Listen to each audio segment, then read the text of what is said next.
welcome to the Courageous Self-Care Podcast. I'm your host, Christina Marlette. On this show, we talk about self-care that goes beyond bubble baths, chocolate, and wine. We get into self-care that goes deep, and it can get uncomfortable. But the benefit of going into that uncomfortable place is that it transforms your life from the inside out. Be sure to stick around until the end. I've got a gift to share with you, a resource, if you will. What we're talking about this month is Courageous Self-Care Foundation number 3, and that is growing your gratitude. Gratitude changes everything, as I've been discussing on some of the previous episodes. What we're going to do today is a little bit different.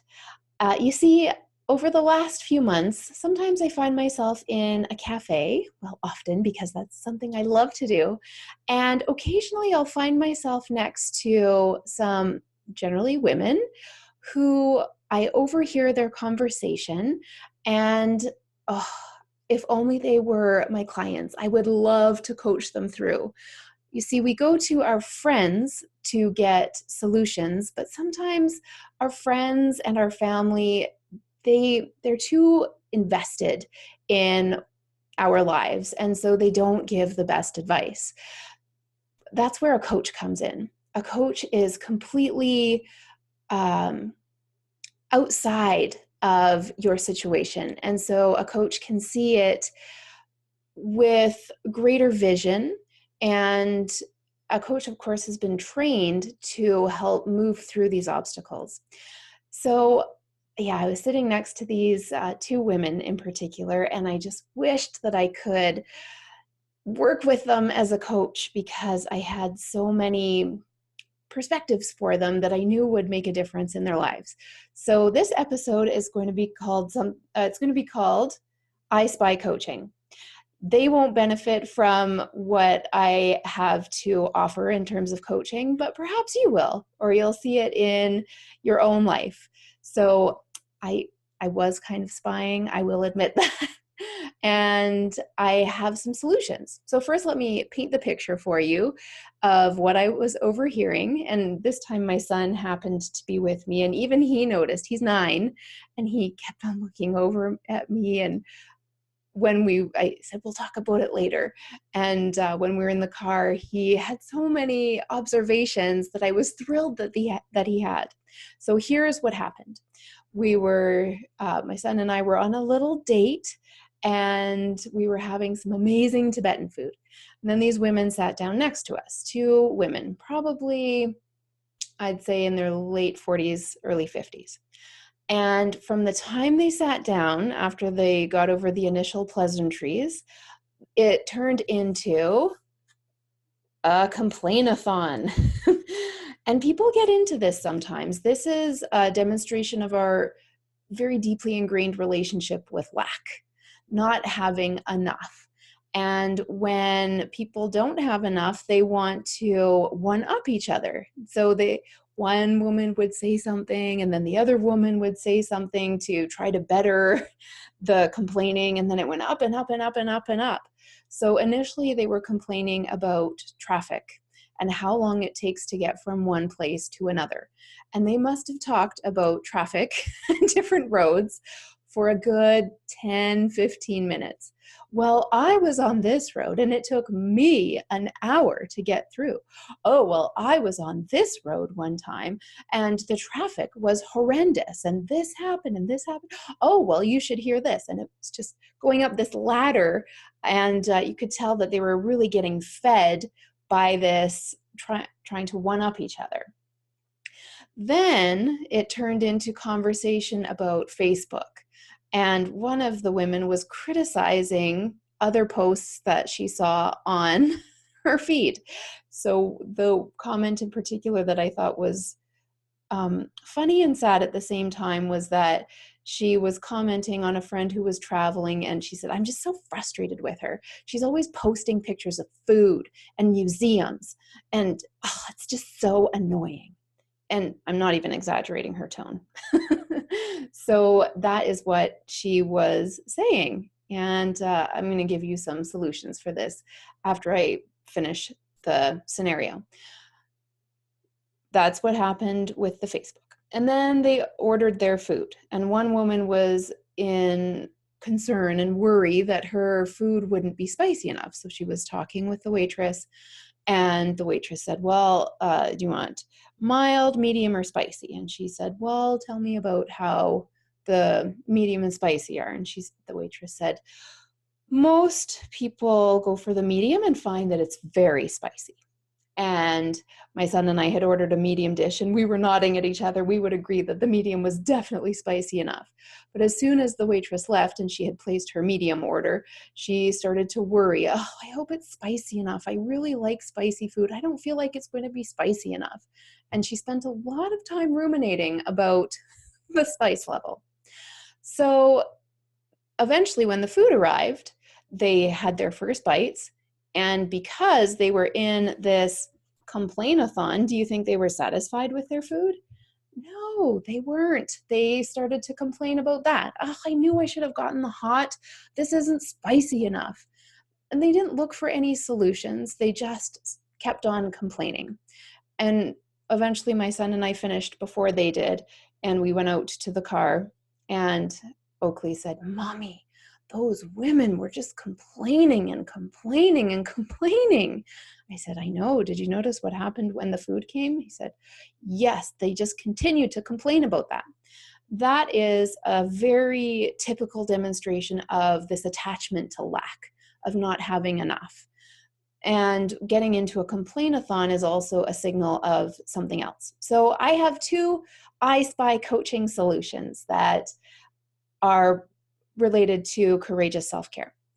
Solution number 1 is to grow your gratitude. That's foundation number 3 of courageous self-care. That's what we've been focusing on this month. Their experience would have been completely different if they at any point could have shifted into gratitude, being grateful for what they already have. So rather than complaining about traffic, I'm so grateful that we have so many different roads to travel on. I'm grateful that we live in a country that keeps up the roads. I'm grateful that we live in a country where there is an abundance of cars and people can get where they need to go with general ease. I'm grateful that I have a car. I'm grateful that I actually have time to spend in my car, and so on and so on. Then with the Facebook example, my friend is having such a wonderful time. I am so grateful that she gets to experience that. And look at the amazing food that she's eating.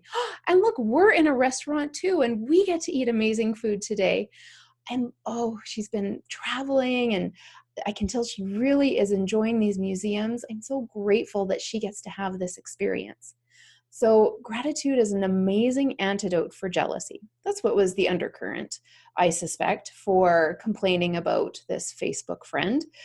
That sounded like underneath, this neighbor at the restaurant was jealous that she wasn't having those experiences. And jealousy, as you know, is an emotion that can really eat away at us. We can turn jealousy around, though, when we recognize that we are wanting what other people have. Instead of being angry at them for having what we want, what it is a signal from the universe that what we want is getting closer and closer and closer to us. So if we can change that, I am so jealous and I have to complain about it to justify my feelings. No, what we can do instead with jealousy is turn it around and say, look at that amazing experience that she's having. I'm so grateful that she gets to have that. I'm also grateful that it's a signal that it's coming closer and closer to me. And that's for me too. I declare that that is what I would love to have in my life as well. Then when the food arrived, gratitude would have been another wonderful opportunity for gratitude. Thank you for this food. Let's take a moment to send some love and appreciation to the chefs in the kitchen, to this beautiful restaurant we're in, to the abundance we have. We could choose any kind of food that we want. It's all, even on this main street, there are hundreds of choices of restaurants. And I'm so grateful for this opportunity to be with you and to share this meal with you. So many reasons to be grateful. Then the other thing is, when we're in gratitude, we're not in the mire of all of the problems. And so I could see an easy solution. She takes her first bite and, oh, it's not spicy enough. I wish I would have ordered the hot. Well, when the waitress comes to check, she could have said, I would like this to be a little more spicy. What can you do? And of course it would have been resolved. So that is what I would have said to those two ladies if they were my clients in terms of growing their gratitude. There are many, many opportunities to shift out of lack and move towards abundance. Growing your gratitude is the best way I know of. Now, is it realistic to imagine having a conversation where people are going back and forth and being in gratitude? I know the examples I gave could have sounded a bit artificial, and how can you create a conversation about that? But the key is, if you notice that you are in a complain-a-thon, all it takes is one comment to say, oh my gosh, we're spending our time complaining to each other. I'm just really grateful to be here with you, and I would love to know something in your life that's going really well right now. That can change the whole tone, so that by the time they got home, they would have felt all filled up about being with each other, rather than having this low-grade anxiety from having this complain-a-thon. That's solution number 1. Solution number 2 is foundation number 7 of courageous self-care, which is cultivating your personal power. So what is happening when people are complaining and trying to one-up each other is that they are trying to feel more powerful. Every conversation, every relationship we have, there's an undercurrent of energy.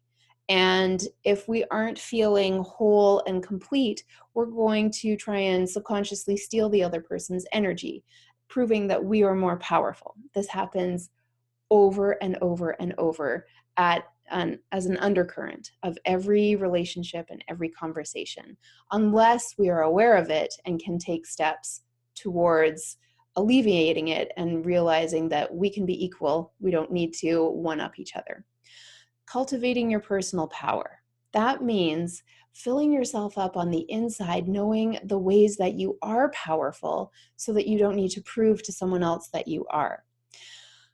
Instead of having a complain-a-thon, that is, it's like a tennis match of, well, this is what is going wrong for me, and so I am more powerful, and now the ball's in your court. Oh, well, here's a smash, and this is how I am more powerful because I had this even worse experience. We get into conversations like that so often. That also happens when people have a tendency to share unfortunate news. What they're trying to do is feel more powerful. Same thing with guilt trips. There is this energy exchange of one person feeling weaker than the other. And if that person is feeling weaker, then they can put the other person on a power or a guilt trip, and then it completely changes the power in the relationship. So we will get into this foundation in the month when I cover it in a lot more depth. But what is valuable to know right now is that if you can recognize how you are powerful, that comes from appreciating your gifts, of being aware of what you bring to the world, your qualities, and taking time to reflect on them and also to share them, that is going to make you feel so much more powerful than a complain-a-thon.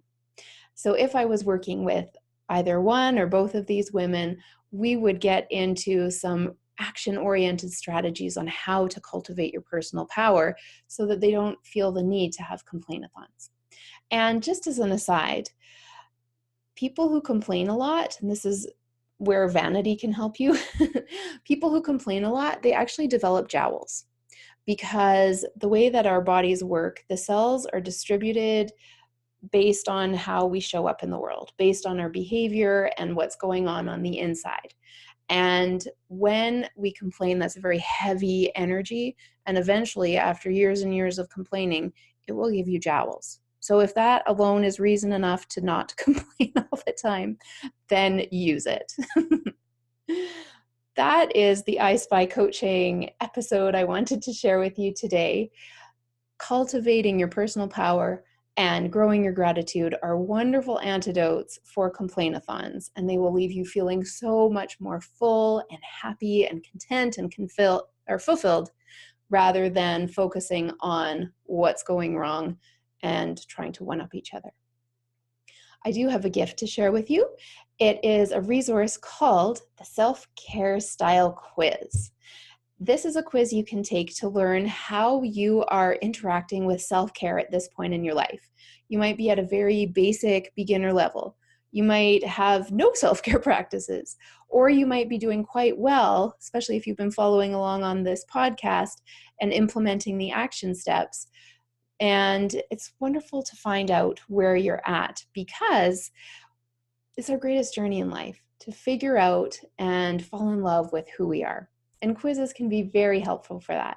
So to take the quiz, you can go to selfcarequiz.com.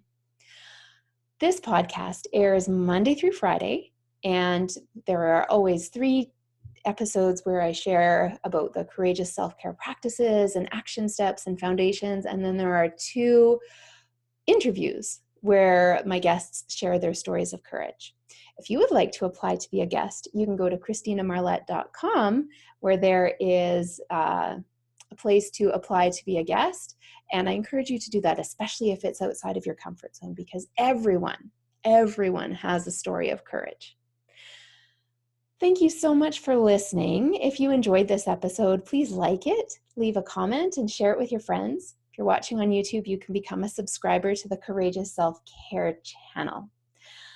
I am very grateful that you have taken the time to implement and listen to this episode. It is taking you one step closer to being able to prioritize your own well-being on a really deep level. And I feel very strongly that if each woman in the world had the ability and the capability and the internal strength to prioritize her own well-being, the world would be at peace, there would be harmony, and every single woman would feel whole and fulfilled. Plus, all of her relationships would be so much better because she's taking wonderful care of herself. And then when that one woman does take a stand to prioritize her own well-being, it also sends an energetic ripple out into the world, giving other women permission to do the same. I encourage you to be that woman. We have so many resources. We have the information. All we need to do is take action, go outside that comfort zone, and fill ourselves up on the inside first. I'm very grateful that you took time to listen. Thank you so much. I will connect with you again next time. Bye-bye for now.